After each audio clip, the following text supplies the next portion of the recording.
Next question is going to go to Elizabeth Warren. It's the same question. Why are you best in terms of foreign policy? Why are you best prepared to become the next commander-in-chief? I believe the principal job of the commander-in-chief is to keep America safe. And I think that's about judgment. I think it starts with knowing our military. I sit on the Senate Armed Services Committee. I work with our generals, with our military leaders, with our intelligence.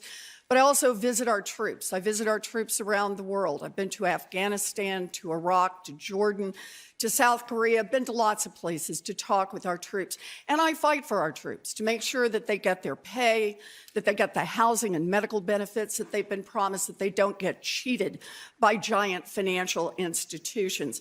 You know, I have 3 brothers who are in the military, and I know how much our military families sacrifice.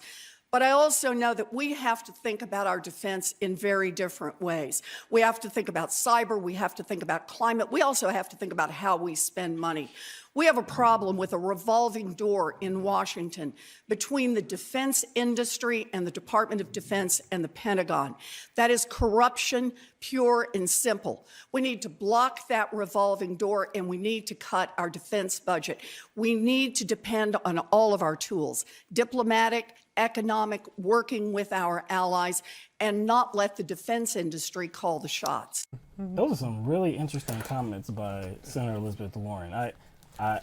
If I'm correct, she said something about decreasing the military budget. Cut. She used the word cut. She did use the word cut. She used the word cut. What does cut mean to you, Will? Decrease. It means decrease. Not necessarily. I mean, if I take this paper and I cut it, I still have the same amount of paper. Well, it suggests. It definitely suggests. I'm just trying to get her out of it. Yeah, it's true. Yeah. If I cut the paper, literally, did I lose any paper? You didn't lose any paper. Maybe that's what she's talking about. I choose not. No. She was trying to sell the idea that she is pro cutting the military budget. That means limiting and reducing the military budget. No, why don't you think that's true, William? There was this thing that she did. This thing that she did. Back in the day, I believe this was... Back in the day? Like a long time ago? I mean... Long time ago? Not that long. Oh, okay. It wasn't an old school move? It was a couple years ago. You know? I mean, I can't call that old school. I can call it a couple years ago. But yeah, she voted to increase the military budget. I'm not sure how that jives with her current position here. And so look, we've talked about this before. And you know what? And we can play this video once again. Emma Vigeland from TYT, she asked Senator Elizabeth Warren about this. This was months ago. You have focused a lot on progressive domestic policy. You also voted for a military budget increase in 2017. How does that square with your progressive politics when we're talking about foreign policy? If the question is, do I think we should cut the military budget, the answer is yes. And I'm now on the Senate Armed Services Committee. I've had this fight over and over. But there's another part to it, too. We need to stop the control over our defense budget that's exercised by the giant defense industry. As you know, we now have a Secretary of Defense who spent 7 years as head lobbyist for Raytheon. I asked for some simple conflict of interest rules that he would abide by.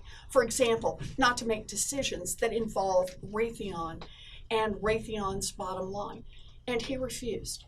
The Republicans confirmed him anyway, but this is what corruption is all about. Putting lobbyists in charge of our government agencies, a lobbyist, former lobbyist in charge of the Environmental Protection Agency. This is the heart of corruption. And the moment has come to call it out and to fight back. That's what being in this room was all about. Again, we talked about this when we saw this clip, and we talked about it on the show. She seems to be understanding of the corruption and the wasteful spending of the U.S. military. So why did you vote to increase the military budget for 2018? That was a clear question that you were asked. Her answer was that if you're asking me, should we cut it? Then yeah, I agree. But that's not really. Then she started talking about wasteful spending and corruption. Again, in the middle, like, yeah, okay. If you already know I all think this, that's, then why didn't that let you guide your decision? That's the reason why Emma asked you that question, because she assumed that your position was, right. There's a lot of corruption in the military-industrial complex. So there's a lot of wasteful spending. That's why the question was, yes. Put towards her. I was like, hey, if you stated these positions before, so why did you vote to increase the budget? Her vote doesn't match her commentary. And it was a question about the future as much as it was about the past, too, your past vote. And again, she didn't answer. And the only problem that I have, well, not the only problem, but one of the biggest problems I have with what happened last night when she gave this answer was that she didn't receive any pushback. Specifically, I'm looking at Bernie Sanders. I think it's common knowledge that she voted to increase the military budget for 2018. And I believe Bernie Sanders said as much. Now, he didn't specifically name drop Elizabeth Warren. I believe this happened at the last debate. But he said that he was the only one on the stage, I believe, that never voted to increase the military budget. I believe he said something like that. So it definitely was alluding to Elizabeth Warren and anybody else. Everybody else. But again, this is your prime opportunity. If she's saying out of her mouth, she's saying it plain as day that, yes, we should cut it, then yes, it was only about 2 years ago that you voted to increase it. Why did you do that? If you know about so much of the corruption involved with the military in the budget, it's just... Again, this was a missed opportunity from Bernie Sanders. I believe this was probably his lowest moment, that he missed this opportunity. There's a lot of things that I wish he would said during that debate. Maybe it'll happen in the next debate, considering maybe some relationships have changed. Yeah, that is. But back to the question that Wolf Blitzer asked the question. The question was what? What is going to make you a good commander-in-chief? How are you best prepared? Especially in regard to the military. And I just keep America safe. What is that? Keep America safe? What is very ambiguous. That's very, very ambiguous. She said a lot of ambiguous things. What'd she say? She said, I visited troops. I have family members that are troops. A lot of people do that. How does that prepare you?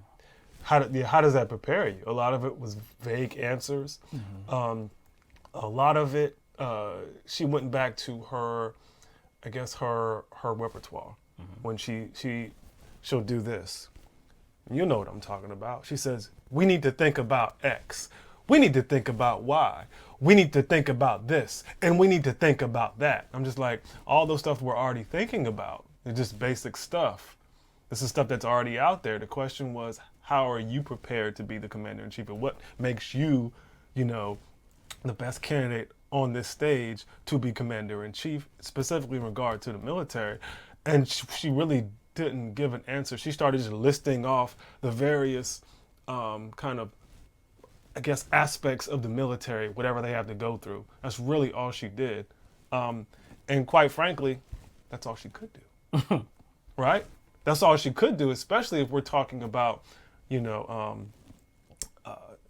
coming off the other topic, which was the Iraq War.